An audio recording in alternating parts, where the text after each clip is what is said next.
প্রতিটা মানুষ তার কৃতকর্মের ফল ভোগ করবে। আমল ভালো হলে সে হবে জান্নাতের মেহমান, আর আমল মন্দ হলে হতে হবে জাহান্নামের কয়েদি।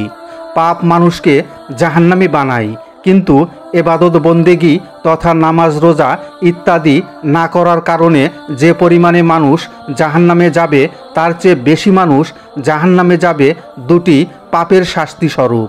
একদা জান্নাত ও জাহান্নামের বিবাদ হলো। জাহান্নাম বলল, আমার মধ্যে উদ্ধত্ত ও অহংকারী লোকেরা থাকবে। আর জান্নাত বলল, দুর্বল ও দরিদ্র ব্যক্তিরা আমার ভিতরে বসবাস করবে।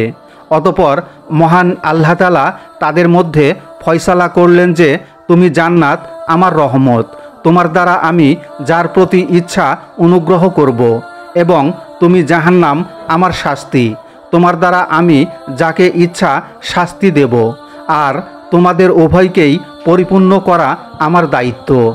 মুসলিম।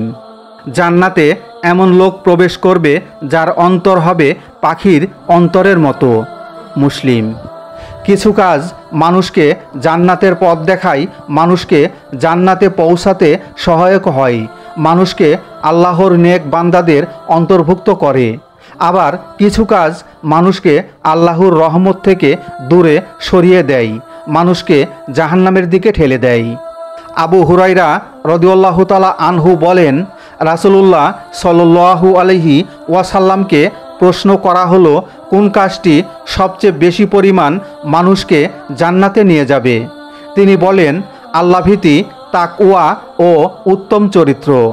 আবার তাকে প্রশ্ন করা হলো, কোন কাজটি সবচেয়ে বেশি পরিমাণ মানুষকে জাহান্নামে নিয়ে যাবে? তিনি বলেন, মুখ ও লজ্জাস্থান। তিরমিজি, হাদিস নং 2004। হাদিসে প্রিয় নবী সাল্লাল্লাহু আলাইহি ওয়াসাল্লাম জান্নাতে যাওয়ার মৌলিক দুটি কাজের কথা উল্লেখ করেছেন, যা অধিক পরিমাণ মানুষকে জান্নাতে নিয়ে যাবে। তাকওয়া ও আল্লাহভীতি হচ্ছে সব ভালো কাজের উৎস, পুণ্য কাজের জন্য পথের দিশারি। তাকওয়া হচ্ছে ভালো কাজের মাধ্যমে আল্লাহর আযাব থেকে বেঁচে থাকা। আগে ও পরের সব উম্মতকে তাকওয়া অর্জনের নির্দেশ দেওয়া হয়েছে।